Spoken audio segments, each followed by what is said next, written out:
السلام عليكم ورحمة الله وبركاته. الحمد لله وكفى وسلام على عباده الذين اصطفى. أما بعد، فيقول الله سبحانه وتعالى: أعوذ بالله من الشيطان الرجيم. بسم الله الرحمن الرحيم. والله جعل لكم الأرض قرارا وصدق الله العظيم. وقال النبي صلى الله عليه وسلم: أحب الأعمال إلى الله أدومها وإن قل، أو كما قال عليه الصلاة والسلام. اللهم صل على سيدنا محمد وعلى آله وصحبه وسلم. اللهم صل على سيدنا محمد وعلى آله وصحبه وسلم. اللهم صل على سيدنا محمد وعلى آله وصحبه وسلم. அன்பிற்குரிய அல்லாஹுவின் நல்லடியார்களே, பாசத்திற்குரிய பெரியோர்களே, சகோதரர்களே, அல்லாஹுவின் சாந்தி சமாதானம் நம் அனைவர்கள் மீது உண்டாகட்டும் என பிரார்த்தனையோடு துவங்குகின்றேன். என் அன்பு தோழர்களே, இந்த உலகத்தில் அல்லாஹ் நம்மை பலவித மன உணர்வுகளோடு சேர்த்து படைத்து வைத்திருக்கின்றான். ஒவ்வொரு நேரத்திலையும் மனிதன் பல உணர்வுகளுக்கு அடிமைப்பட்டு விடுகின்றான்.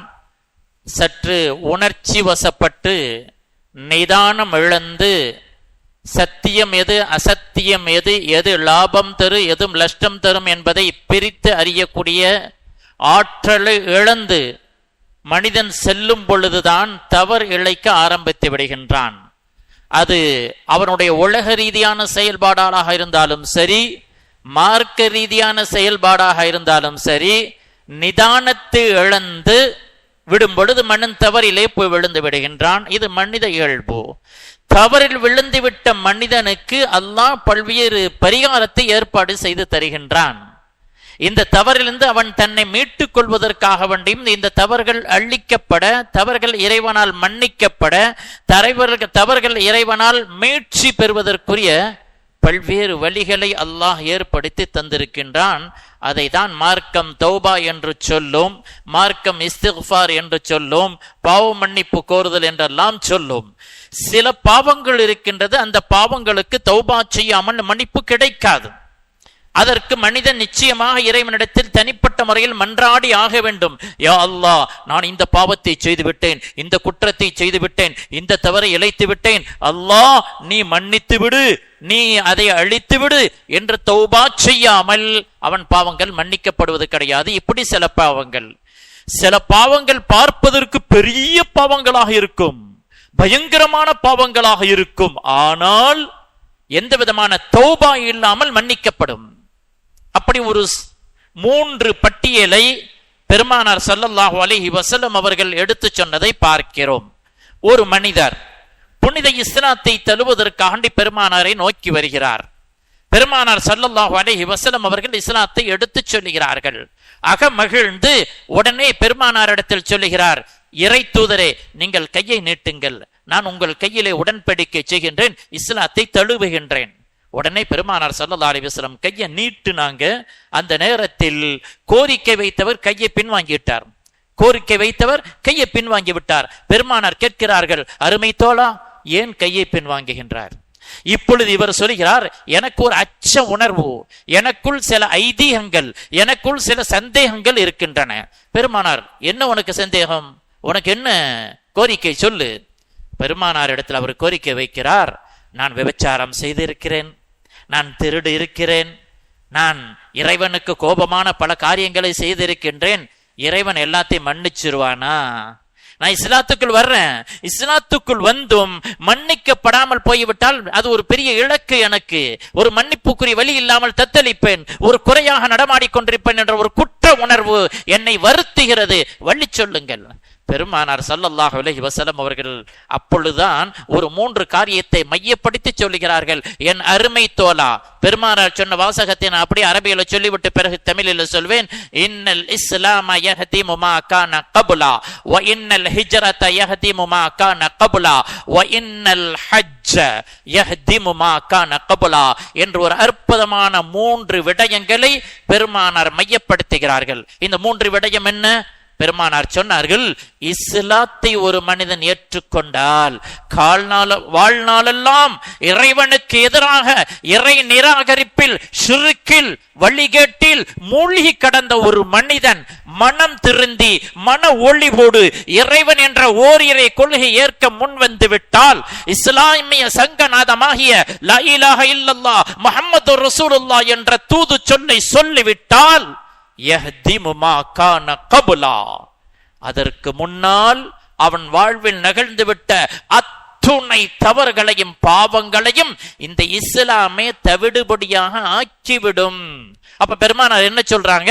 ஒரு மனிதன் இஸ்லாத்துக்குள் வந்து விட்டால் போதும், அவனுடைய அனைத்து பாவங்கள் மன்னிக்கப்பட்டு விடும். இப்ப விபச்சாரத்துக்கு தனி தௌபா, கல்லு குடிச்சதுக்கு மது குடிச்சதுக்கு தனி தௌபா அப்படிங்கிற அவசியமா இல்ல. ஒட்டுமொத்த பாவங்களையும் இஸ்லாம் தவிடுபடியாக ஆக்கி அவனை பரிசுத்தமாக தூய்மையான மனிதனாக வெள்ளை உள்ள மனிதனாக அப்பொழுக்கற்ற மனிதனாக அவனை ஆக்கி விடுகிறது என்று பெருமானார் ஸல்லல்லாஹு அலைஹி வஸல்லம் அவர்கள் சுப செய்தி சொன்னார்கள். இது முதல் விடயம். இரண்டாவது விடயத்தை பெருமானார் ஸல்லல்லாஹு அலைஹி வஸல்லம் அவர்கள் சொல்வார்கள், இன்னல் ஹிஜ்ரத யஹ்திமு மா கான கப்லா. ஹிஜ்ரத் செய்வது, ஹிஜ்ரத்னா என்ன? மார்க்கத்திற்காக வேண்டி தன் சொந்த தளங்களை தன் தாய் மண்ணை விட்டு நிற்கதியாக அனாதைகளை போன்று அகதிகளாக நாடு துறந்து செல்வது, இதுதான் ஹிஜ்ரத். பெருமானார் ஸல்லல்லாஹு அலைஹி வஸல்லம் அவர்கள் சென்றார்களா இல்லையா? மக்காவை விட்டுவிட்டு பெருமானார் மக்காவிலிருந்து விரட்டடிக்கப்படுகிறார்கள். அதே நிலையிலே பெருமானார் சொத்து சுகங்களை எல்லாம், குடும்பம் கோத்திரங்களை எல்லாம், நண்பர்களை எல்லாம், தாய் மண்ணை எல்லாம் விட்டுவிட்டு கண்ணீர் வடித்த வண்ணமாக கையில் ஏதும் இல்லாம அகதியாக பெருமானார் ஸல்லல்லாஹு அலைஹி வஸல்லம் அவர்கள் மதீனாவுக்கு சென்ற வரலாறுக்குத்தான் ஹிஜ்ரத் என்று இஸ்லாம் சொல்லும்.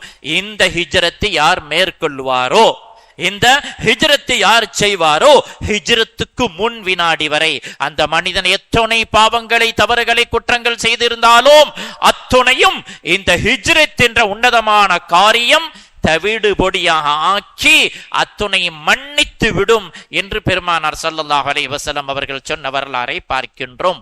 மூன்றாவதாக பெருமானார் சொல்லக்கூடிய வாசகம்தான் நாம் எல்லோரும் உற்று கவனிக்க வேண்டும். வ இன்னல் ஹஜ்ஜ யஹ்திமு மா கான கப்லா.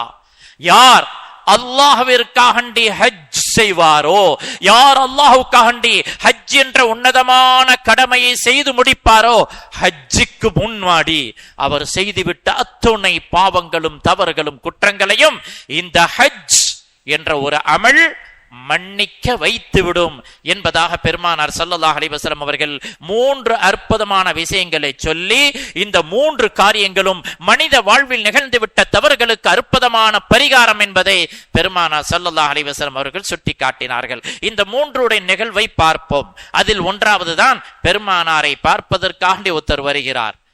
அவர்தான் பெருமானாரிடத்தில் இஸ்லாத்தை ஏற்கிறார். அவர் வாழ்விலே செய்துவிட்ட அத்துணை பாவங்களும் மன்னிக்கப்படுகிறது.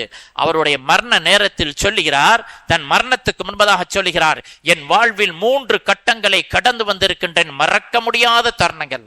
சில பேருக்கு வாழ்க்கையில என் லைஃப்ல மறக்க முடியாத நிகழ்வுப்பா, என் படிக்கும் காலத்துல, என் திருமணத்துல, என் பிசினஸ்ல, என் குடும்பத்துல, இப்படி அவங்களுக்கு வாழ்க்கையில ஒரு தாக்கத்தை ஏற்படுத்திய நிகழ்வுகள் இருக்கும் அல்லவா, அது போன்று சொல்லுகிறார். என்னை உள்ளத்தில் வெகுவாக பதிந்து இருக்கக்கூடிய ஒரு 3 விடயங்கள்.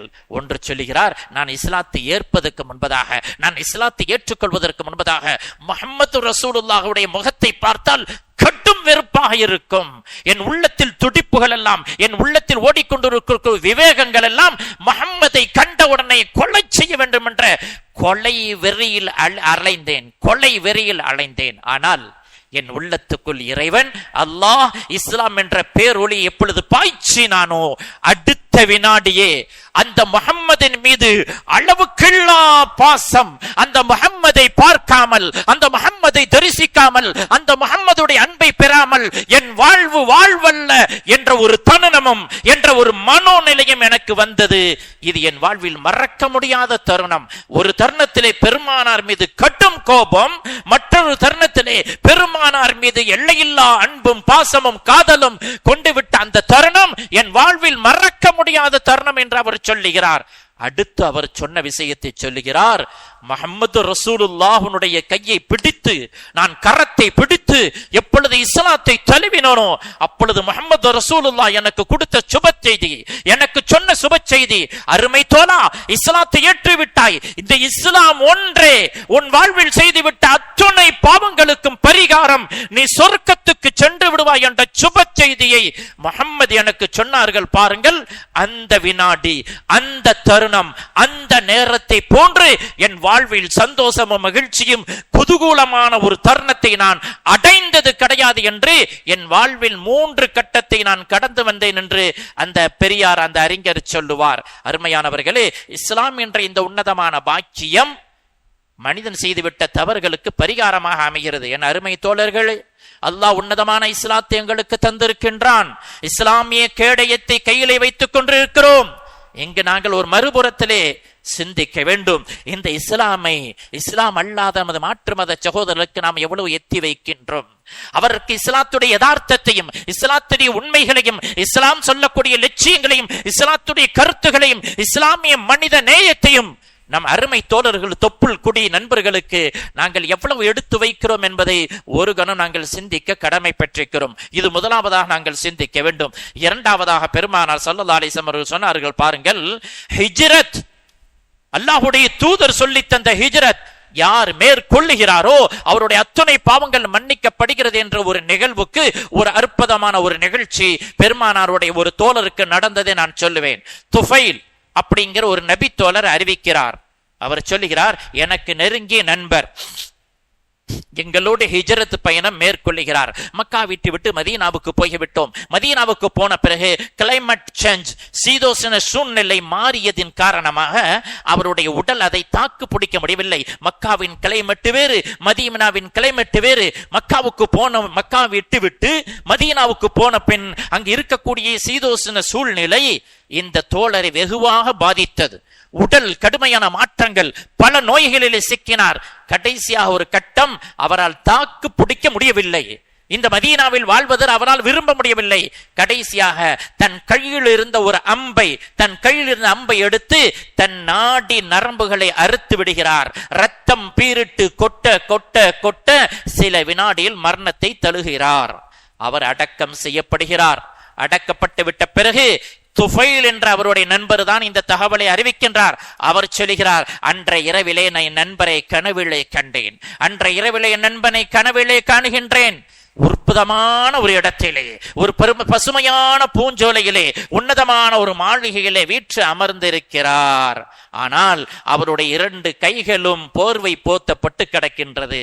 நான் அவரிடத்திலே கேட்கிறேன், ஒமாதா ஹாலுக மா பிக்கல்லாஹ், உன் நிலை என்ன, உன்னோடு அல்லாஹ் எப்படி நடந்து கொண்டான் என்ற ஒரு கேள்வி முன்வைக்கும் போது அவர் சொல்லுகிறார், அல்லாஹ் கஃபரலி பிஹிஜ்ரதி, என்னுடைய ஹிஜ்ரத் என்ற உன்னதமான பயணத்தினால் அல்லாஹ் என் பாவங்களை எல்லாம் மன்னித்தான், இறைவன் என்னை பொருந்தி கொண்டான் என்ற செய்தியை சொன்ன உடனே நான் கேட்டேன், அருமை தோழா, 2 கைகளும் போர்வையால் போர்த்தப்பட்டிருக்கின்றன, இதனுடைய ரகசியம் என்ன?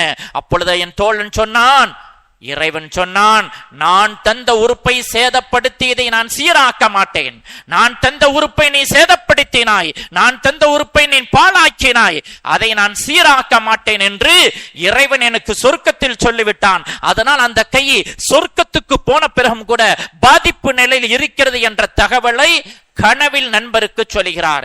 காலை விழித்த உடனேயே இவர் பெருமானாரை நோக்கி செல்கிறார். அல்லாஹ்வின் தூதரே, என் நண்பருக்கு ஏற்பட்ட நிகழ்வை சொல்லுகிறேன். பெருமானார் அத்துணை நிகழ்ச்சியையும் கேட்டுவிட்டு கை தூக்கி துஆ செய்தார்கள். யா அல்லாஹ், இந்த தோழருடைய 2 கைகளையும் சீராக்கிவிடு என பெருமானார் ஸல்லல்லாஹு அலைஹி வஸல்லம் துஆ செய்ததாக வரலாறு பார்க்கிறோம். அருமையானவர்களே, இங்கு நான் என்ன சொல்ல வருகிறேன்? ஹிஜ்ரத் என்ற உன்னதமான ஒரு பயணத்தினால் மனிதனுடைய எல்லா பாவங்களும் மன்னிக்கப்படுகிறது. அருமையானவர்களே, இன்றைய காலத்தில் அப்படிப்பட்ட ஹிஜ்ரத்துகள் நமக்கு இல்ல. மூணாவது பெருமானார் கொடுத்தது ஹஜ். யார் அல்லாஹுக்காண்டி ஹஜ் செய்து பாவங்கள் செய்யாமல் ஹஜ்ஜிலிருந்து திரும்புவாரோ, அல்லாஹுடைய கிருபையால் நமது ஊரில் ஹாஜிமார்கள் ஹஜ்ஜை முடித்து விட்டு திரும்பி வந்திருக்கிறார்கள். ஹாஜிகள் பாவமற்றவர்களாக திரும்புகிறார்கள். பெருமானார் சொன்னார்கள், யார் அல்லாஹ்வுக்காண்டி ஹஜ் செய்வாரோ ஹஜ்ஜுக்கு முன் செய்த அத்துணை பாவங்களும் தவறுகளையும் அல்லாஹ் ஹஜ்ஜின் மூலமாக மன்னித்து விடுகிறான். அப்பழுக்கற்ற அன்றைய பிறந்த பாலகன் குழந்தையை போன்று பாவமற்றவராக ஹாஜி வருகிறார் என்று பெருமானார் சொன்னார்களே, அந்த ஹாஜிகளை கண்ணியப்படுத்துங்கள், அந்த ஹாஜிகளின் துஆவை வாங்கிக் கொள்ளுங்கள். ஹஜ்ஜை முடித்து விட்டு வந்த ஹாஜிமார்கள் ஹஜ்ஜை பாதுகாருங்கள். ஹஜ் செய்வது லேசு. அல்லாஹ்வுடைய கிருபையால் இந்த 2026 ஆண்டினுடைய ஹஜ்ஜி 2024 ஆண்டின் ஹஜ்ஜை விட மிக லேசாக இருந்தது. 2024 ஹஜ்ஜில் என்ன சிரமங்கள், எத்தனை ஆயிரக்கணக்கான உயிரிழப்புகள். அல்லாஹ்வுடைய கிருபையால் இந்த ஆண்டில் அப்படிப்பட்ட சிரமங்கள் இல்லை. 26 எந்த விதமான உயிர் இழப்புகள் இல்லாத அளவுக்கு அல்லாஹ் ஒரு அற்புதமான சூழலை அங்கே ஏற்படுத்தி தந்தான். ஹாஜிகள் லேசா ஹஜ்ஜை முடிச்சிட்டு வந்துட்டாங்க. இனி ஹஜ்ஜை பாதுகாப்பது மகத்தான பணி. ஹஜ்ஜில் பாதுகாப்பது நாம் முழு கவனம் செலுத்த வேண்டும். அல்லாஹ்வுடைய சோதனைகள் வந்து கொண்டே இருக்கிறது. பாருங்கள், நாலாபுரத்தில் வரக்கூடிய சோதனைகளை கண்டுட்டு எங்கேயோ வந்த சோதனை அமைதியாக இருக்காருங்கள்.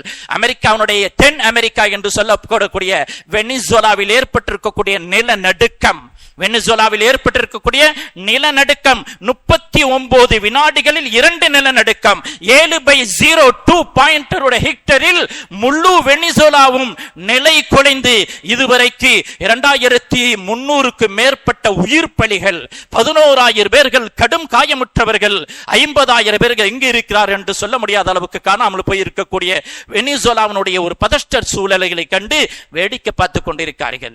ஏன் இந்த வேதனை வருகிறது? அல்லாஹ் சொல்கிறான், இதா ஸுல்ஸிலத்தில் அர்து ஸில்ஸாலஹா, இந்த பூமியை நாம் ஆட்ட ஆரம்பித்தால், எவ்வளவு பிரம்மாண்டமான கட்டிடங்கள், எத்தனையோ நூற்றுக்கணக்கான மாடிகளுக்கு உயர்ந்த கட்டிடங்கள் நிமிடத்தில் சகிதமாகி அப்படியே சரிந்து விழுந்த காட்சிகளை கண்டு இன்றைக்கு உலகமே உறைந்து போய் நிற்கிறது. அல்லாஹ்வின் ஆற்றலை பாருங்கள், அல்லாஹ்வின் வலிமையை பாருங்கள். நிமிடத்தில் பல்லாண்டுகள் பல கலை வல்லுநர்கள் கட்டிட கட்டிடத்தை நிமிடத்தில் 39 வினாடிகள் 39 வினாடிகளில் அப்படியே சரிந்து விழுந்து விட்டது என்றால் அல்லாஹ்வின் ஆற்றல், அல்லாஹ்வின் வலிமை மறுமை நாளை அல்லாஹ் ஞாபகப்படுத்துகிறான். 7/02 ஹெக்டர், 7/02 ஹெக்டரில் இவ்வளவு பெரிய சேதம் என்று சொன்னால் 100 ஹெக்டரில் வரக்கூடிய மறுமை நாளின் நிலநடுக்கம், 100 ஹெக்டரில் வரக்கூடிய மறுமை நாளுடைய பூகம்பம் மனிதன் எப்படி எதிர்கொள்ள முடியும்? அந்த பூகம்பங்கள் வருவதற்கு முன்பதாக முஸ்லிம்களாகிய நாங்கள் சரியான தௌபாவை செய்து அல்லாஹ்வை முன்னோக்க வேண்டும். அருமையானவர்களே, எங்கேயோ அமெரிக்காவுடைய தென்பகுதியில் நடந்துவிட்ட வெனிசுலாவின் சோதனையை கண்டு வேடிக்கை பார்த்துக் கொண்டிருக்கிறார்கள். அல்லாஹ் அடுத்த வினாடியில் நம்ம பூமிக்கும் இப்படிப்பட்ட ஜில்சால் நிலநடுக்கத்தை ஏற்படுத்த முடியும். பாவங்கள் மிகைத்தால், விபச்சாரங்கள் மிகைத்தால், மதுக்கடைகள் மிகைத்தால், அநியாயங்கள் அட்டூழியங்கள் உச்சிக்கு மேலே சென்று விட்டால் அல்லாஹ்வின் கோப பார்வை புயலாக வரும். அல்லாஹ்வின் கோப பார்வை பூகம்பமாக வரும். அல்லாஹ்வின் கோப பார்வை சண்டை சச்சரவாக வரும். அல்லாஹ்வின் கோப பார்வை விலையேற்றமாக வரும். அல்லாஹ்வின் கோப பார்வை மது ரோடுகளே மலிய ஆரம்பித்து விடும்.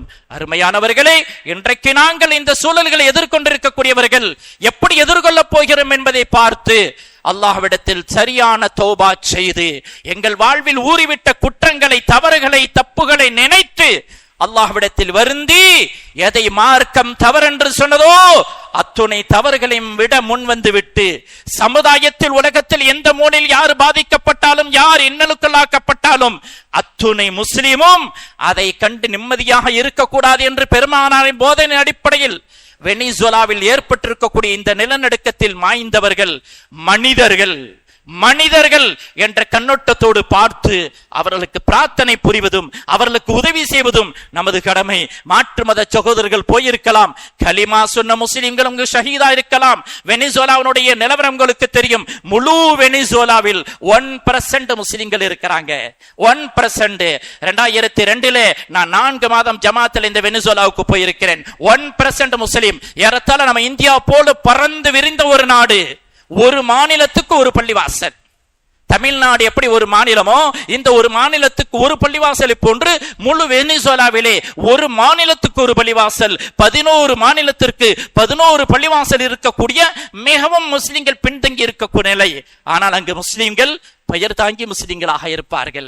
அவர் பேர் முஸ்லீமாக இருப்பார். உண்மை நிலவரத்தை சொல்கிறேன். வீடு போய் சந்திப்போம் முஸ்லிம்களை, அரபி மக்களிலே அரபியிலே பேசுவோம், ஸ்பெயினியல் மொழியிலே பேசுவோம். அவர் அஸ்ஸலாமு அலைக்கும் சொல்லுவார். பக்கத்தில் ஒரு பொம்பளை உட்கார்ந்து இருக்கும், யாரோ வீட்டுக்காரி பெண் போல நினைச்சிருக்கோம், என் மனைவி அப்படிம்பாரு. கடைசியா சொல்லுவாரு, நான் முஸ்லீம், அவ கிறிஸ்துவ, நான் வெள்ளிக்கிழமை மாஸ்க்கு வருவேன், அவன் ஞாயிற்றுக்கிழமை சர்ச்சுக்கு போவா, எங்க 2 பேருக்கு பையன் பிறந்த வெள்ளிக்கிழமை என்னோட வருவான், ஞாயிற்றுக்கிழமை அம்மாவோட சர்ச்சுக்கு போவான் என்று சொல்லக்கூடிய சோகநிலை அங்கு வீட்டுக்கு வீடு இஸ்லாம் போன்று இருக்கும். ஆனால் இஸ்லாம் இல்லாத வாழ்க்கை.